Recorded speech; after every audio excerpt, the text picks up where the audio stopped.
Le Sénégal devrait se ressaisir. En 1990, l'ancien président de la République du Sénégal, M. Abdou Diouf, avait accordé l'asile politique au président Habré et à sa famille. Depuis son arrivée dans notre pays, il n'a jamais posé un acte violant cet asile. Au contraire, c'est l'État du Sénégal qui a violé tous ses droits, allant jusqu'à piétiner des décisions de justice sénégalaise et la Cour de justice de la CEDEAO, favorables au président Hissène Habré. Aujourd'hui, notre pays, au nom du peuple sénégalais, va abriter et organiser ce complot déguisé en procès. Nos dirigeants ont fait du procès de Habré une priorité nationale au détriment des préoccupations réelles des populations.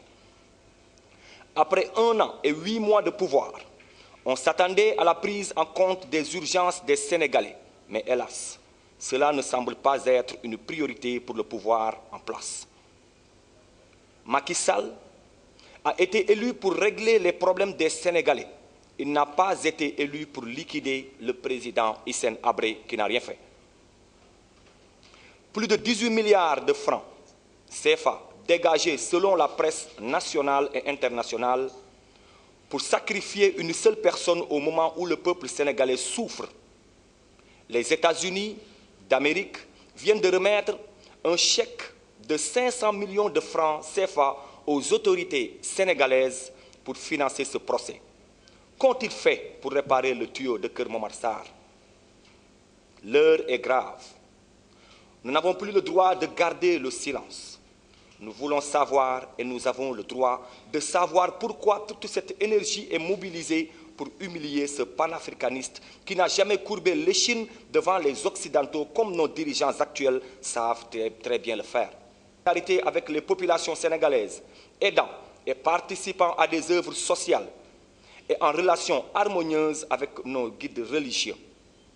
Il n'a pas été indifférent, loin de là. Alors comment pouvons-nous être indifférents face aux forces organisées et coalisées pour la détruire, lui et sa famille? Mon engagement se fait au nom de la teranga, au nom de la justice, contre le complot, pour la solidarité entre les Africains. Hissène Habré a été un homme engagé pour défendre son pays et ne pas brader son pétrole. C'est pourquoi on le traque. Mon engagement, la jeunesse africaine doit s'engager dans la politique, car la politique, c'est quoi? C'est le prix du riz, c'est le prix du gasoil, c'est le prix du kilo de viande, c'est de l'électricité et de l'eau normalement. C'est aussi les conditions de réparation du tuyau de Keur Momar Sarr, mais c'est aussi ne pas rester indifférent et silencieux quand des gens marchent sur le Sénégal pour venir liquider un homme et sa famille qui n'ont rien fait contre le Sénégal. Que les comploteurs attendent que le président Habré quitte le Sénégal pour aller le chercher. Nous, Sénégalais, ne devons pas nous salir les mains et être utilisés par d'autres. Non. Le de Macky Sall, Idriss Déby, la Belgique, l'Union africaine et les autres ONG dites de droits de l'homme, toute cette coalition internationale contre un homme seul avec sa famille. Pourquoi j'ai dit le gouvernement de Macky Sall et pas le Sénégal? Parce que les Sénégalais ne sont pas tous d'accord avec ce qu'on fait au président Habré. Il faut qu'ils le disent plus haut, plus fort. Le Sénégal, ce n'est pas cela. Le Sénégal, ce n'est pas la trahison. Ce n'est pas le non-respect de la parole donnée à l'autre que l'on a accueilli. Les Sénégalais sont un peuple de foi. Et nos préceptes religieux nous recommandent de ne pas trahir l'autre à qui on a offert l'asile. Mon combat, mon engagement est d'opposer un refus à ceux qui veulent défigurer le Sénégal. L'histoire nous jugera le président Macky Sall et son gouvernement. Mais on dira aussi, il y avait des Sénégalais qui ont exprimé haut et fort leur désaccord. Je serai de ceux-ci et mes enfants n'auront pas honte de moi. Nous sommes des artistes et nous avons notre mot à dire dans cette nébuleuse qui a fini par ternir l'image de notre pays et écorcher la teranga sénégalaise. Nous exigeons la libération du président Habré, prisonnier de Macky Sall. Je vous remercie de votre aimable attention. Merci. Je m'appelle Jacob Bamba de Africanus. En fait, moi j'ai une seule préoccupation. Pacotille, je vois qu'aujourd'hui, en tant qu'artiste, vous dénoncez l'incarcération, le jugement prochain de Hissène Habré. Bon, est-ce que je peux comprendre que tous ces artistes sont avec vous ou ne sont pas avec vous, sachant qu'un Youssou N'Dour, par exemple, Youssou N'Dour qui est un artiste de renommée internationale, aujourd'hui, qui, en tout cas dans le gouvernement Macky Sall, que vous dénoncez, il faisait partie de ce gouvernement au moment où il y a eu ce problème Habré. Je vous remercie. Je parle du président Hissène Habré, comme un Tiken Diafa Koli qui parlait de Alpha Condé, comme Youssou N'Dour qui chantait Mandela. Pour moi, il est comme Mandela, parce que pour moi, il est innocent. Un détenu est toujours innocent jusqu'au moment où on le juge. Je ne peux pas comprendre, on construit une cellule pour quelqu'un qui n'a pas encore été jugé. Souvent, je vais au Cap Manuel voir mes amis libéraux arbitrairement détenus là-bas. Et avant qu'on m'appelle, je discute avec les maçons, les menuisiers métalliques, les ferrailleurs. Alors je leur dis, mais les miradors là, c'est quoi ça, ce bâtiment? Même eux, les ouvriers, ils disent que c'est la cellule de Hissène Habré. Moi je dis, comment? Et s'il y a un non-lieu? Donc ce qui veut dire qu'ils ne pensent même pas que Hissène Habré peut avoir un non-lieu. Ensuite, tout cet acharnement sur le président Habré, les Sénégalais n'ont rien compris. Il y a la France, il y a les États-Unis, il y a tout le monde qui s'y met. Hein? Tu lis dans la presse locale et internationale des hommes de droit, des partisans de Habré, des hommes libres qui disent que même Idriss Déby a débloqué de l'argent pour tenir ce procès. Comment cela peut-il être normal? Alors moi, en tant qu'artiste engagé dans la lutte contre l'injustice, si demain, le président Macky Sall ou bien même Mimi Touré est victime de ce que Habré est en train de subir, si je suis là, je le défendrai, ou bien je la défendrai, parce que je suis contre cette injustice. J'ai dit, il faut que le procès soit équitable. Il faut que les gens respectent les droits des autres. Hissène Habré était venu au Sénégal, comme je l'ai dit dans le discours, il était accueilli par Abdou Diouf. Il faut respecter le droit d'asile. C'est-à-dire que Abdou Diouf l'a accueilli, il a construit sa maison depuis 23 ans, ses enfants sont nés ici. Alors, ils n'ont jamais eu de problème, au contraire, ils aident même les Sénégalais. Tu vas à Ouakam, tu vas au Mamel, tu vas partout au Sénégal, les dispensaires, les écoles, et même les bonnes choses, les bonnes œuvres qu'ils sont en train de faire et qu'ils ne disent pas. Donc je crois que les Sénégalais doivent comprendre pourquoi toute cette mobilisation derrière quelqu'un qui n'a rien fait au Sénégal. C'est pourquoi j'ai choisi, je me suis documenté sur Hissène Habré. Personne n'est derrière moi. Je me suis documenté et j'ai vu que c'est de l'injustice. On l'a kidnappé chez lui, on l'a amené en prison pour aller au Tchad chercher des plaintes. Comment cela peut-il être possible? Donc c'est pourquoi j'ai choisi Habré. Après avoir parlé de ce que Macky Sall est en train de faire au Sénégal, je me suis retourné et j'ai dit que quelqu'un est dans la tourmente, quelqu'un est en train d'être diabolisé parce qu'il a dit non aux Occidentaux, parce qu'il refuse de lécher les bottes de la France et des États-Unis.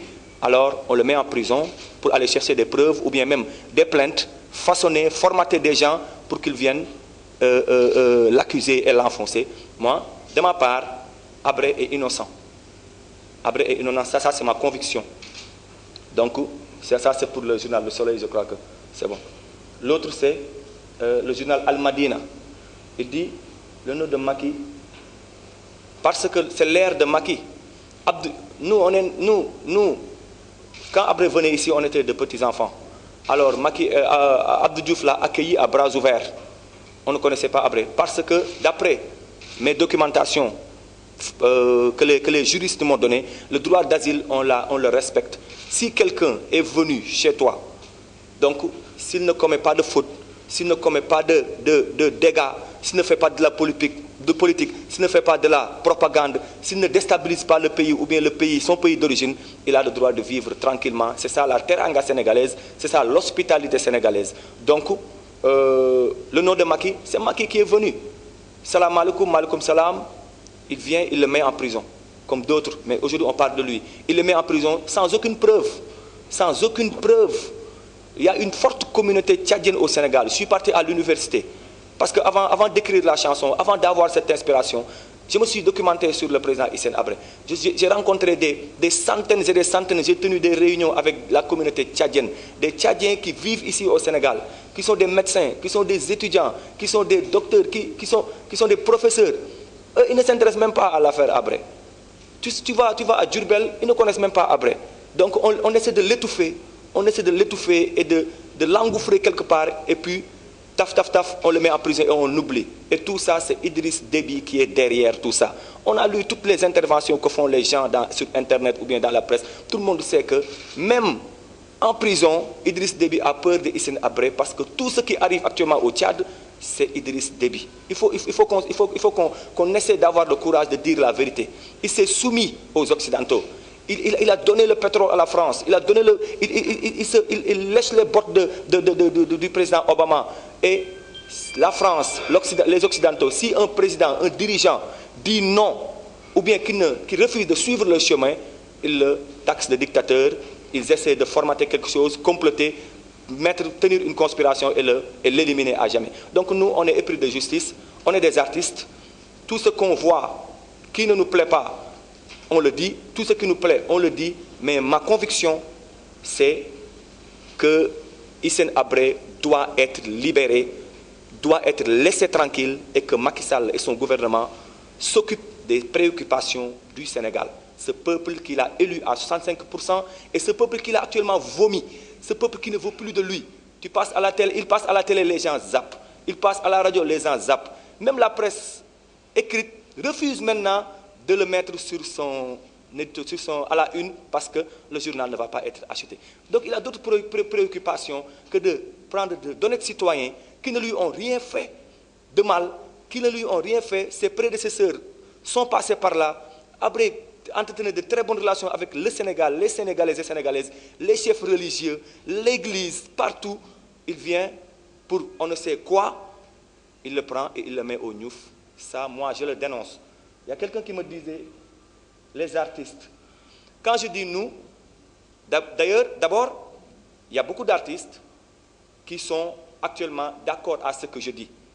Donc, je préfère même taire leur nom parce qu'on va faire un grand concert ici à Ouakam, au mois de décembre, un grand concert si Habré n'est pas libéré d'ici décembre, on va faire un grand concert pour la libération du président Habré et on va éviter tous les grands artistes de ce pays. Tous sont contre l'injustice, tous sont pour l'hospitalité et la teranga sénégalaise, tous ont peur que demain, eux, ils subissent le même sort que Habré parce qu'on ne sait pas ce qui arrivera demain.